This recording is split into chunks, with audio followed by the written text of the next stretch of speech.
तीसरा पॉइंट है हम लोगों का perfectly inelastic collision. Perfectly inelastic collision में है इफ टू बॉडीज, मतलब कि जैसे कि हम लोग जानते हैं, देखो एग्जांपल अगर हम लोग ध्यान से देखें, a mud thrown on a wall, मतलब कि हम मड मतलब कीचड़, ठीक है ना, या मड टाइप उसी टाइप से जो चीजें होती हैं, एंड स्टिकिंग ऑन इट्स, मतलब कि हम मड कीचड़ को फेंकते हैं दीवार पे तो उसी पे क्या रहता है, मतलब रुक जाता है, स्ट्राइकिंग टू इट्स।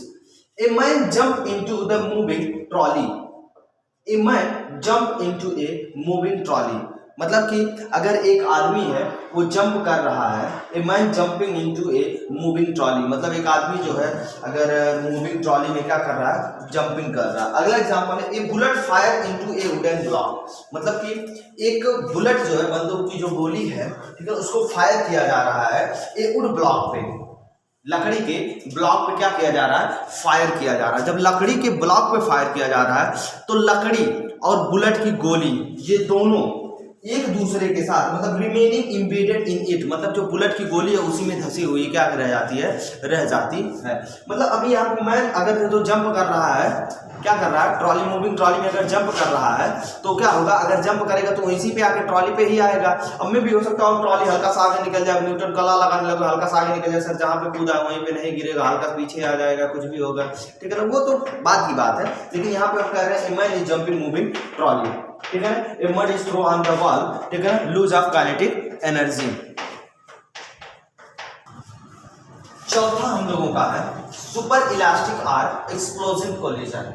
मतलब जो हमारा चौथा है ये super elastic or explosive collision है। तो there is an increase in kinetic energy, मतलब कि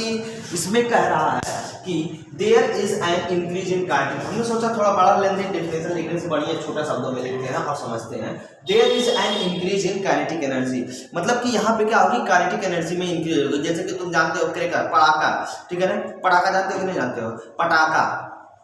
वो पटाखा मत समझना, ठीक है ना, जो दिमाग लगा रहे हैं, ठीक है ना, पटाखा मतलब कि जो दिवाली में हम लोग क्रैकर जलाते हैं तो वो पहले वो रुका हुआ रहता है, उसकी पोटेंशियल एनर्जी होती है, वन थिंग समझना है, उसकी पोटेंशियल एनर्जी है, रुकी हुई है, वो अचानक फूट गया तो उसमें क्या आ जाता है, काइनेटिक एनर्जी, क्या आ जाता है, काइनेटिक एनर्जी। जब एक क्रैकर फूटता है तो उसमें क्या आ जाती है, काइनेटिक एनर्जी आ जाती है, ठीक है ना,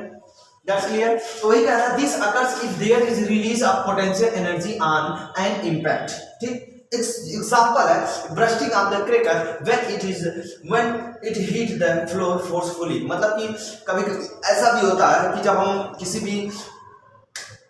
फ्लोर पर bursting a cracker when it hit the floor forcefully. अगला एग्जांपल है the collision of the trolley with another release the compress spring thereby the releasing of energy store in the spring. जैसे कि हम लोग गाड़ी तेजी से चलाते हुए आ रहे हैं और सामने स्प्रिंग लगा हुआ है, ऐसे लंबा सा लगा दिया है, जैसे कि हम लोगों ने एग्जांपल में देख रहे थे, क्वेश्चनों में भी देखे थे कि स्प्रिंग जो होता है, जो स्प्रिंग जो होता है, ठीक है, वो गाड़ी से आकर के टक्कर करती है तो टक्कर कितना फोर्स से एक्सर्ट करेगा। तो हम लोग नॉर्मली पोटेंशियल एनर्जी का ही एग्जांपल ले सकते हैं कि जो नॉर्मली इसको क्या कर देती है, रिलीज कर देती है, ठीक है ना। तो अगला जो हमारा है पचवा जो हमारा टॉपिक है, मतलब 5th number, head on or one dimension collision. तो हम लोग देखते हैं डेफिनेशन के थ्रू देखते हैं, इट इज द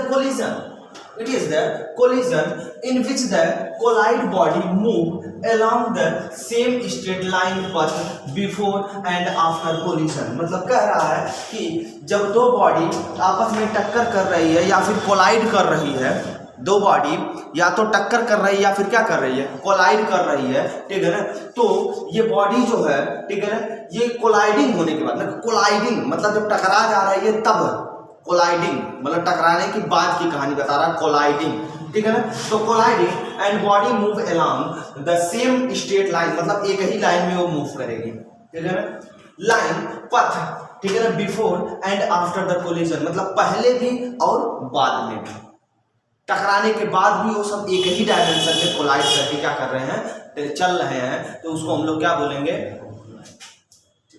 एग्जाम्पल है collision between two rail compartment, मतलब कि जो रेलवे का कंपार्टमेंट होता है, मतलब ट्रेन के जो डिब्बे होते हैं जब आपस में टकराते हैं, कोलिजन करते हैं, तो क्या होता है, वो एक ही लाइन में, मतलब टकराएंगे तो पीछे आगे जाएंगे। अब मतलब बहुत फास्ट नहीं कर रहे हैं, कितनी तेज से टकरा दो कि ट्रेन में पलट जाए, इसकी बात नहीं मैं कर रहा हूँ, ठीक है। मैं ये कह रहा हूँ कि दो बॉडी जब आपस में टकराएगी या ट्रेन की रेल अगर दो कंपार्टमेंट आपस में टकराती है तो उसमें क्या होता है, कोलिजन होता है, ठीक है। फिर कह रहा है oblique or the two dimension collision, ठीक है। If the two body do not move along the same straight line, मतलब जब एक स्ट्रेट लाइन में नहीं चलती है पथ, but the lie on the same plane before and after the collision, the collision is said, ठीक है ना,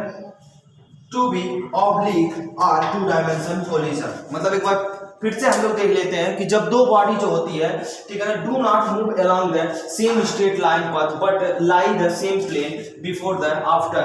collision said to the oblique और टू डायमेंशन कोलिजन। मतलब क्या रहा कि ये जो प्लेन होता है, प्लेन मोस्टली हम लोग देखते हैं जैसे कि ये वाला प्लेन है, ये ऊपर वाला प्लेन है, ठीक है, इस साइड का प्लेन है, इस साइड का प्लेन है, इस साइड का सामने का सामने। तो मतलब क्या रहा है कि टकराने से पहले और टकराने के बाद या टकराने के बाद दोनों बॉडी क्या कर रही है, टकराने के बाद प्लेन में चली जा रही है। मतलब कि जब दोनों मूव कर रहे हैं तो मतलब एक नहीं है एक हाई से जा रहा है एक हाई से जा रहा है, ऐसा नहीं है। ये टकराने के बाद एक ही ऐसे प्लेन में चल रहे हैं, दोनों बॉडी जो है ऐसे ही चली जा रही है या फिर ऐसे ही चली जा रही है। पर ऐसे अगर जाएंगे तो सेम डायरेक्शन हो जाएगा। तो ये ऐसे जा रही है, मतलब एक को इधर जा रहा है कोई इधर जा रहा है, मतलब एक एक्स एक्सिस में एक वाई एक्सिस में, एकदम परपेंडिकुलर भी हो सकता है, एंगल पे भी हो सकता है, ठीक है, एंड सो ऑन, ठीक है ना। ये हमारा